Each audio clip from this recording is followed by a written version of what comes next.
Welcome. With me today is Jean Parker, the Executive Director of the Colorado Cross Disabilities Coalition, who is blind. And just before we started here, you said I should ask you about the cause of that, though personally it seems to me it shouldn't matter what caused it.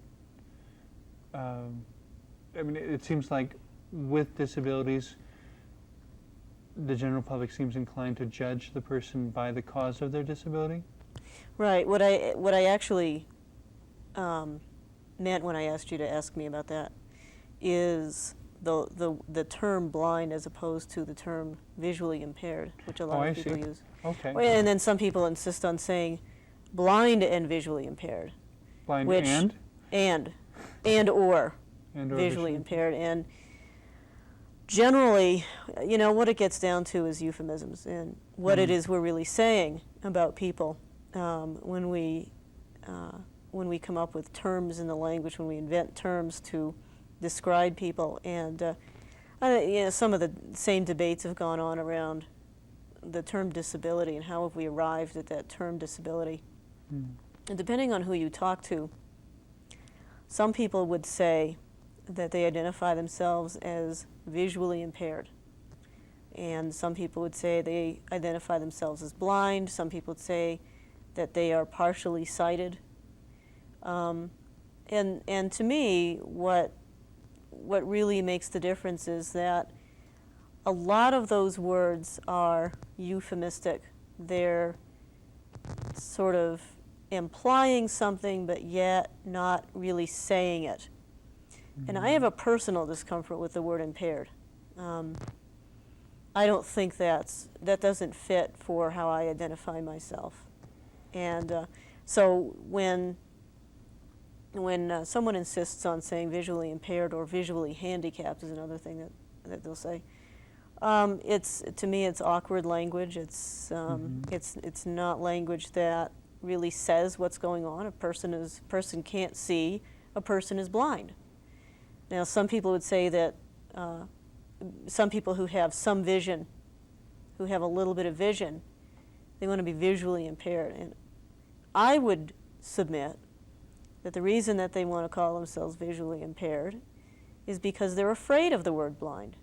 And they are terrified at what it would mean if they lost the rest of their vision and became blind. And so the way that I feel about it is that the word blind is a unifying word. All people who have some sort of a sight loss can use that term to describe themselves. And a lot of us are saying that the word blind or blindness is a respectable term, that it's respectable to be blind or to be a blind person, and that we don't have to say things like partially blind or visually impaired. But many people insist on using particularly the term visually impaired to describe themselves, and it's a free country. What about the term legally blind? Well, legally blind is a legal definition, and when particularly the federal government wants to determine whether a person meets the definition of legal blindness, they're talking about a specific acuity level. But it seems to have the implication that the person isn't totally blind. Right. Yeah, a lot of people say legally blind, and that's another way of, I wouldn't want to be viewed as totally blind. You know, that's something I wouldn't want to be viewed as, and so I'll call myself legally blind. And really, again, it's another way of getting around what the truth is. But isn't there a necessary step of personal growth in finally being willing to own your own description? You know, meaning a point at which a person needs to stop using the euphemisms and simply say, I'm blind. You know, it's not something to get all uptight about. It's just a characteristic. It's a characteristic. It's part of who you are. It's a part of who I am. It's a personal characteristic. Speaking of characteristics, though, we barely started a conversation the last time you were a guest on the show that about the entirely different sense of personal space that blind people have. And I found it very intriguing, in something that I'm not sure people who aren't blind really think about, because we get so in the habit of just doing things. Something as common as a handshake. That you don't just walk up to someone who's blind and shake their hand. Not unless the person, unless it's an understood thing between the two people that's going to happen, and the person is prepared for that. You're probably not going to find a hand there to shake, because the person won't know you're there, and particularly wouldn't know that you have your hand out. And so, in that instance, a verbal cue is what's helpful. I'd like to shake your hand. Yeah, I'd like to shake your hand, or may I shake your hand? May I shake your hand?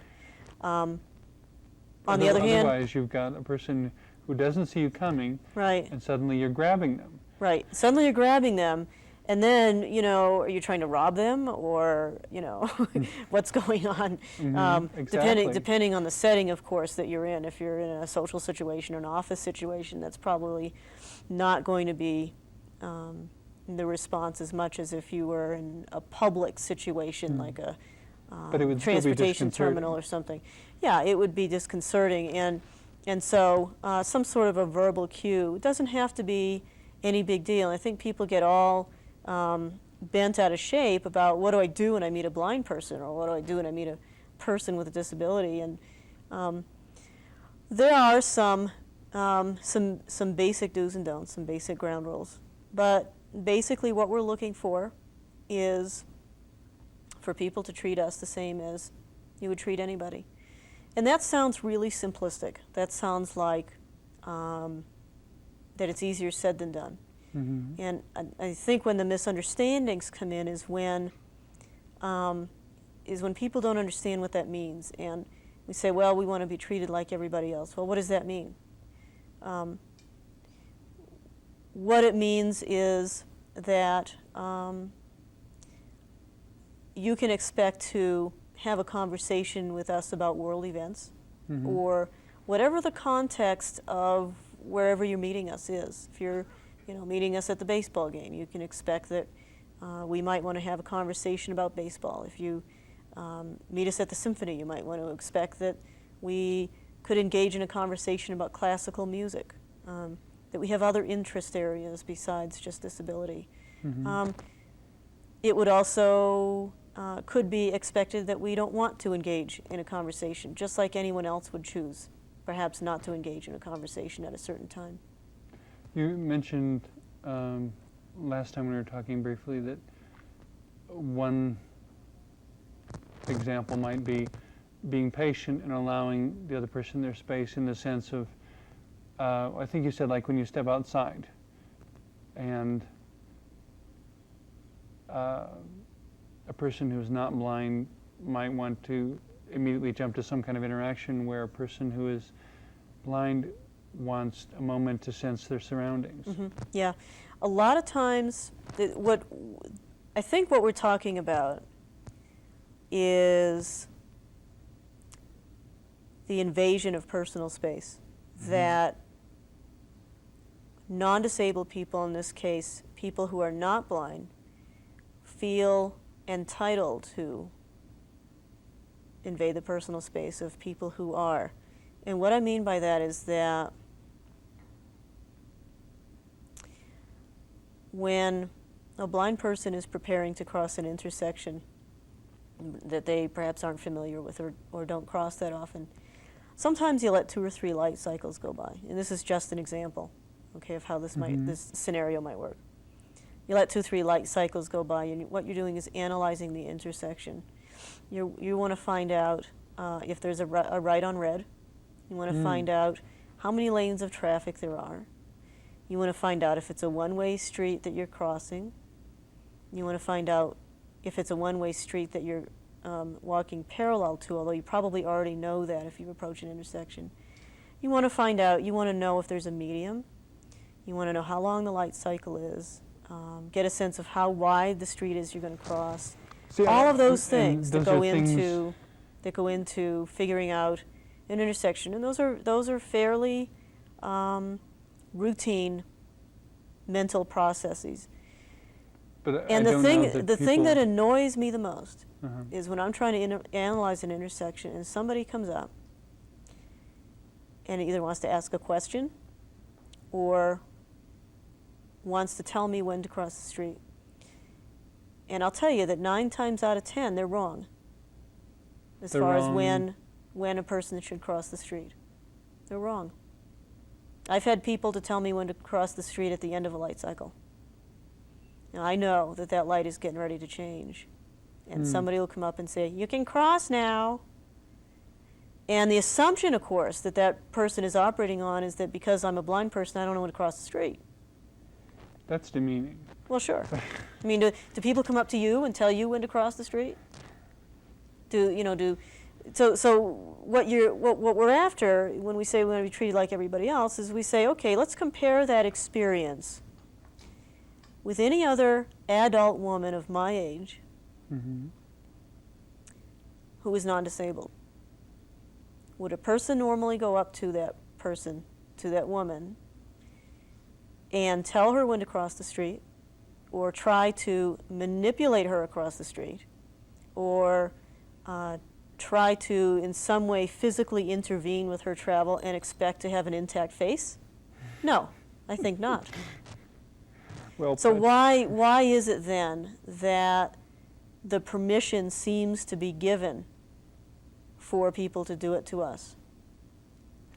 It seems like we're touching on something much bigger than a bigger societal element here, in that, at least in America, it seems in practice we put a very high priority on conformity, such that, blind or not, if a person is standing on a street corner for any length of time, not crossing, everyone gets real worried about what's going on. Everybody gets uncomfortable. Everybody gets uncomfortable because this person is not conforming Right. with the norm of walking up and Across the crossing. street. And Yeah. yet you're listing all those things about the intersection, and just because a person who's not blind can see, I think that's where we forget to listen, and so much of this just we don't even register. Right. And not to be patronizing here, I don't mean it that way at all, but it's amazing to me, as you say, that you can stand there for 3 or 4 lights and be able to figure out that many different things. Mm-hmm. And Or sometimes less than 2 or 3 lights, depends on how complex the intersection is. even however many or however few lights, I don't know how long it would take me standing there to figure out what in the world was going on at all, just because that's not a way I'm used to interacting. But yeah, slowing down and being patient and not being so caught up in conformity. Well, we also, I think that most societies have an obsession with fixing things. Mm-hmm. And it's sort of a mass codependency, to use a 1980s pop culture word. It's a mass codependency where we say, if something doesn't look quite right, or someone doesn't look like I do, or someone doesn't read like I do, or someone doesn't speak like I do, I have to fix that. I have to somehow play a role in making that better. Well, and So- we carry this tradition right into the Boy Scouts and Girl Scouts as kids are growing up, that you have to be helpful to be a Right. good person. Right. Yeah. But here's where we need to understand that being helpful has more to do with listening and stopping and being patient than Well, with and presuming. it also has to do with objectivity. And one of the things about objectivity is that if you see somebody who appears to be disoriented or appears to be stuck, especially this time of year, a lot of people get stuck in the snow, Mm-hmm. and so forth, or someone who's having trouble climbing over a snowbank.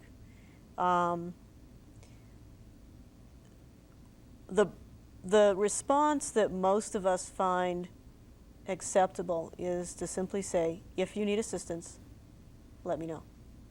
Hmm. And that says to somebody, it announces your presence, and it lets somebody know that you're present, and it gives them the choice to accept or not accept assistance as that person desires. And so that doesn't push your need to fix it, to make it different so that you can accept it, so that it's okay for you, on us who don't need to be fixed. You know, we don't need to be fixed. So we have an obsession as a society with fixing things and helping people. And if someone accepts an announcement of your presence, or an acknowledgement of your presence, and says, yes, I would like some assistance, then what you need to do is to say, how can I best assist you? And to listen to what they say. You know, and you don't just walk up behind people and say, here, let me help you over the snowbank. You know, and, you know, you have to be more tactful than that. I think there's something. And so that invasion of personal space is real important, and that's true, I think, for most people with disabilities, physical disabilities especially.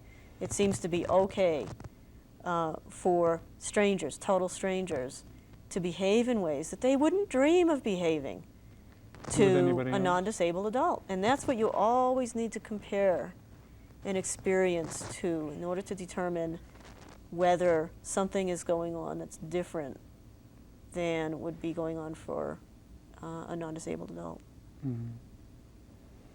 It seems to me there's something psychologically and emotionally going on as well in, I mean, correct me if I'm wrong, but whatever the disability is, a person who does it for themselves, it's practice in, it's practice that reminds them of their own capabilities, so that they don't begin to feel like a victim who needs to be taken care of. You know, just by choosing each step to do it for themselves.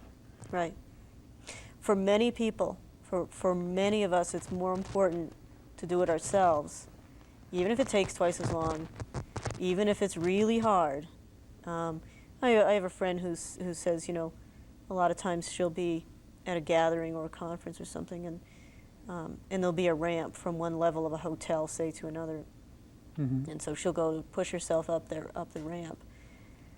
And inevitably, someone will come along and just push her without telling her they're there. And remember, these are people who behind her, okay? Now, what would you do if I walked up behind you and just started pushing you? And for her, the question is, if I want your assistance, I'll ask for it, which she does occasionally. And it's not okay to impose one's inability to let a person have their own process and let a person do the task themselves. That's not okay. And so non-disabled people wonder why we're angry. Well, think about it. It used to be, or I don't know, some of the older literature I read, it's understood that being presumptuous is not good. But I don't know that I hear anybody really talking about that anymore. And I don't know if it's because it's become almost a societal norm to presume on everybody, or what, I guess. But to me, it's still a flaw of character to be presumptuous. Yeah. Well, it seems to me that a lot of society is self-centered at this point and really isn't concerned to a great extent with an individual's interaction with another individual. That many people, and many young people, are concerned with getting ahead, with being mobile, with exercising their potential, and being scared as hell to experience what their limitations might be. And what happens to those people when they develop a disability or even if it's a temporary disability, breaking their legs skiing or something, is that they get in touch very quickly with their own limitations. And for many people, they have not had to be in touch with their own limitations. We have a generation coming up now that hasn't fought a major war in terms of a years and years and years long conflict. You know, certainly there was the Gulf War, and there's been invasions here and there, but there hasn't been that dynamic in the generation by and large. And we have a generation coming up now that, as a generation, hasn't faced economic depression like in the 1930s. That hasn't faced World War. Yeah, and war certainly where they would, thousands upon thousands right, are dying. Millions upon millions. And certainly they would say, oh, well, we have the problems going on in the streets and drugs and gangs and this and that. But I think something happens to a generation of people when it's faced with a worldwide catastrophe, like World War II or like the Depression, that also took its toll on other countries. And that when people experience that dynamic, that getting in touch with mortality or getting in touch with limitation, that they begin to... even just facing the questions of mortality. Right. Or the questions of freedom, you know, the questions of freedom.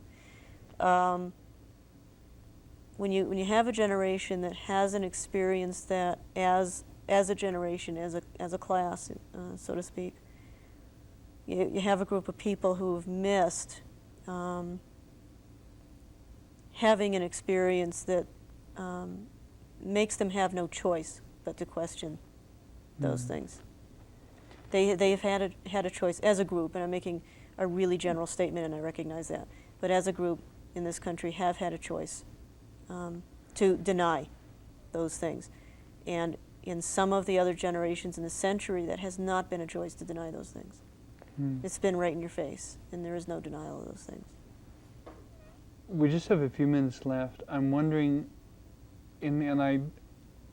without being patronizing, I don't mean this to be patronizing, but I'm wondering if there's something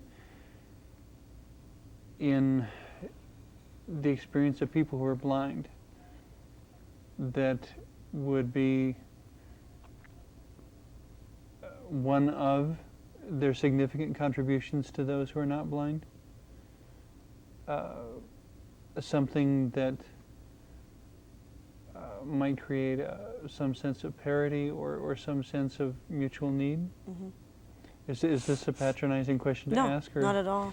No. I'm curious what you would think of with that in response to that question. You know, it would take some thought. I can give you how I usually answer that question, but I don't know if that's what you're that's what you're asking. Just a couple minutes left, but wondering, you know, if there's a thought or two we could leave the viewing audience with.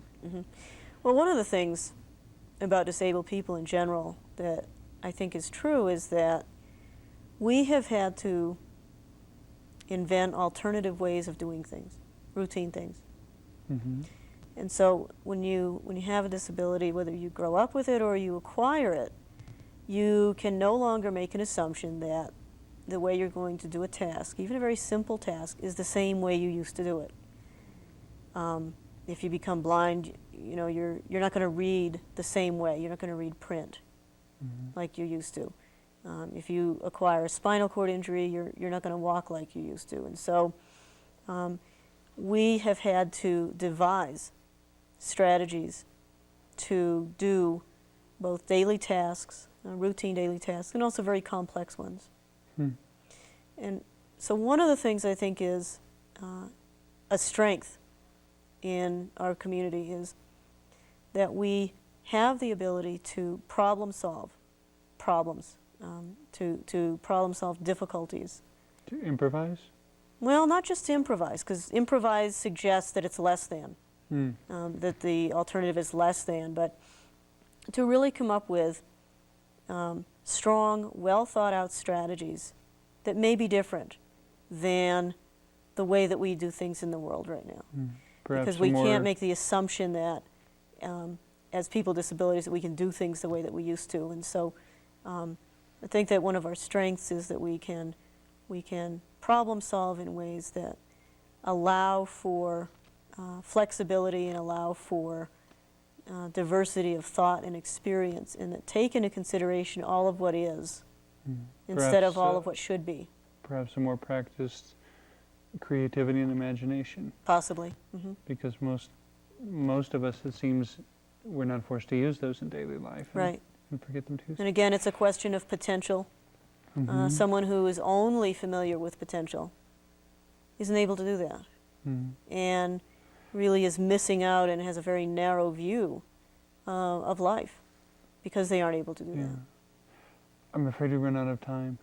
We always run out of time. We always run out of time. This is always wonderful, though. If I could shake your hand. I'm Sure. just very glad Thank you. to have you as a guest again on the show. I'm always impressed with the insights that you share. It's been wonderful. I hope they are well remembered by the viewing audience, because Yeah. there's a lot of good things there. Good. Thank you. Well, thank you.